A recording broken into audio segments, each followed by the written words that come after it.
رضی اللہ تعالیٰ عنہ کے بارے میں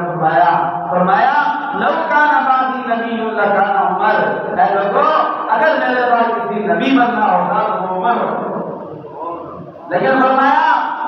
انا خاتم النبیین لا نبی بعدی، میں آخری نبی ہوں، قیامت تک میرے بعد کسی نبی نے نہیں آنا۔ یاتی من بعدی ثلاثون کذابون دجالون کلهم یزعم انہ نبی انا خاتم النبیین لا نبی بعدی، فرمایا میرے بعد 30 بڑے بڑے جھوٹے دجال آئیں گے جو یہ دعویٰ کریں گے کہ وہ اللہ کے نبی ہیں۔ تم یاد رکھنا، ان کی تصدیق نہ کرنا، وہ سارے کے سارے جھوٹے ہوں گے، کذاب ہوں گے، دجال ہوں گے، وہ اللہ کے نبی نہیں ہو سکتے، اس لیے کہ اللہ تعالیٰ کا آخری نبی ہے۔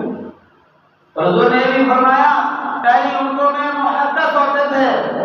پہلی امتوں میں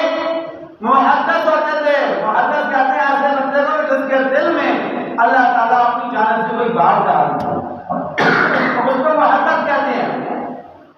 حضور نے فرمایا پہلی امت میں محدث ہوتے تھے، میری امت اس امت محمدیہ میں اگر کوئی کامل اکمل محدث ہے وہ عمر بن خطاب ہے کہ اللہ تعالیٰ اس کے دل کے اوپر اپنی جانب سے باتیں ڈالتے ہیں، القاء کرتے ہیں۔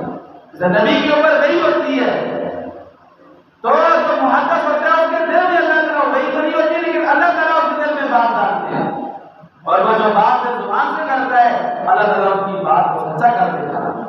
حضور نے فرمایا میری امت میں کوئی کامل محدث ہے تو وہ عمر بن خطاب رضی اللہ تعالیٰ عنہ ہیں۔ بہت زیادہ فضائل احادیث پاک میں اللہ کے نبی نے حضرت عمر بن خطاب کے ذکر فرمائے ہیں۔ میرے محترم بھائیوں، اللہ تعالیٰ نے